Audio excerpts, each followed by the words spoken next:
نبی اکرم شفیع اعظم دکھے دلوں کا بسم اللہ الرحمن الرحیم نحمدہ و نصلی علی رسولہ الکریم اما بعد۔ آج کے سبق میں ہم نے کسی بھی فقہ کے جو کتابیں ہوتی ہیں ان کتابوں کے درجات، ان کی درجہ بندیاں پڑھنی ہیں۔ پچھلے اور گزشتہ اسباق میں ہم نے علماء کرام اور مفتیان اور فقہاء کے درجات پڑھے تھے، تو آج ان کی جو کتابیں ہوتی ہیں، ان کے جو اصل ماخذ ہوتے ہیں، ان کے درجات، ان کی درجہ بندیاں پڑھیں گے۔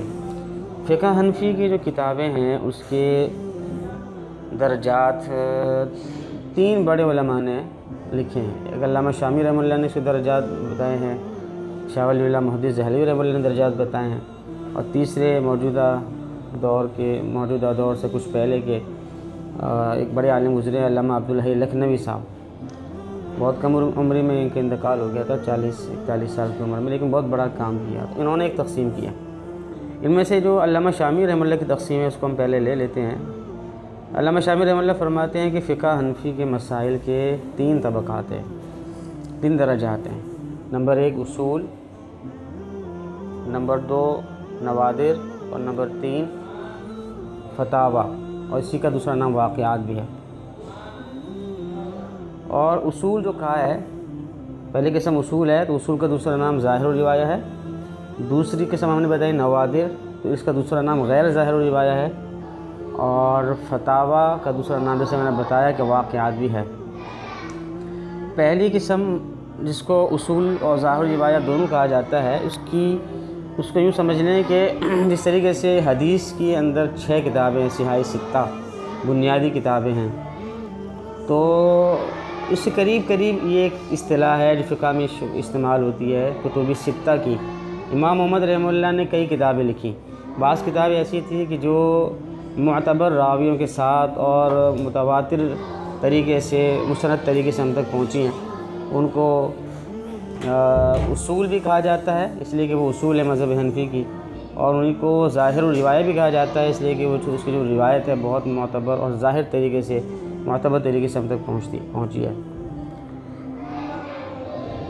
دوسری قسم نوادر ہیں۔ نوادر کا مطلب ہے کہ وہ کتابیں جو امام محمد رحمہ اللہ سے اس طریقے سے ظاہر اور مستند ذریعے سے اور متواتر طریقے سے ہم تک نہیں پہنچی، اس کو نوادر بھی کہتے ہیں، غیر ظاہر روایہ بھی کہتے ہیں۔ تیسری قسم فتاوی اور واقعات کی ہیں۔ یہ وہ مسائل ہیں جو امام محمد رحمہ اللہ سے منقول نہیں ہیں، اور امام محمد کا حوالہ دیکھیں بار بار اس لیے آ رہا ہے کہ اس کا یہ امام محمد کی کتابوں کا یہ مطلب نہیں کہ امام محمد کی اپنے مسائل ہیں، بلکہ امام محمد رحمہ اللہ نے جتنی تصنیفات کی ہیں، چاہے وہ متواتر جس کی سند ہم تک پہنچے وہ ہیں، یا غیر متواتر جو ہے کتاب ہیں، ان میں سے امام محمد کے اپنے مستنبط شدہ مسائل نہیں ہیں، بلکہ اس میں امام ابو حنیفہ، امام محمد، امام ابو یوسف، امام حسن بن زیاد، امام ظفر، ان سب کے مسائل موجود ہیں۔ لیکن بس فرق یہ ہے جو متواتر طریقے سے پہنچا تو اس کو اصول کہیں گے، ظاہر روایہ کہیں گے، اور جو متواتر طریقے سے نہیں پہنچے ان کو نوادر کہتے ہیں، غیر ظاہر روایہ کہتے ہیں۔ جبکہ فتاوی واقعات جو ہیں وہ امام محمد کے ان کتابوں سے ہٹ کے کتابیں جو ان کے شاگردوں نے یا بعد میں اور قیامت تک کے لیے جتنے علماء آئیں گے فقہ حنفی کے، وہ جو مسائل نکالیں گے وہ اخذ کریں گے اصول اور نصوص کی روشنی میں، اور اصول اور ظاہر الروایہ غیر ظاہر الروایہ نوادر کو دیکھتے ہوئے جو بھی اخذ کریں گے تو اس کو فتاوی بھی کہیں گے، اس کو واقعات بھی کہیں گے۔ اب یہ تو تعریفات ہو گئی۔ اب ان کی کون سی کتابیں ہیں؟ جو 6 کتابیں ہیں جن کو اصول اور ظاہر روایہ کہا جاتا ہے، تو دیکھیے وہ جامع صغیر، جامع کبیر، سیر کبیر، سیر صغیر، مبسوط اور زیادات، یہ 6 کتابیں ہیں۔ ان کا تعارف بھی انشاءاللہ آئندہ ہم بیان کریں گے۔ یہاں پہ امام محمد رحمہ اللہ کی کچھ اور کتابوں کا تعارف کرانا بھی ضروری ہے، اور وہ ہے کہ امام محمد کی کچھ کتابیں ایسی ہیں یہ جو 6 کتابیں ہیں، جامع صغیر، جامع کبیر، سیر صغیر، مبسوط اور زیادات، انہی کے طریقے سے، انہی کے درجے اور انہی کی قوت کے ساتھ، یعنی کہ جس طریقے سے یہ معتبر طریقے سے ہم تک پہنچی ہیں، تو کچھ کتابیں امام محمد کی 3 کتابیں ایسی ہیں جو انہی 6 کتابوں کی طرح معتبر ذریعے سے متواتر طریقے سے ہم تک پہنچی ہیں۔ ان میں سے ایک ہے موطأ امام محمد، دوسری ہے کتاب الآثار، اور تیسری ہے کتاب الحجۃ علی اہل المدینہ۔ لیکن ان 3 کتابوں کو ظاہر الروایہ یا اصول شمار نہیں کیا جاتا۔ اس کی کیا وجہ ہے؟ جب تعریف صادق آ رہی ہے تو ان کو بھی ظاہر الروایہ شمار کرنا چاہیے۔ تو ہمارے حضرات اس کا جواب یہ دیتے ہیں کہ اصل میں وہ جو 6 کتابیں ہیں جن کو اصول و ظاہر روایہ کہا جاتا ہے، وہ اصل میں اس کا موضوع ہی یہ تھا کہ اس میں فقہ حنفی کے مسائل لکھی جائیں۔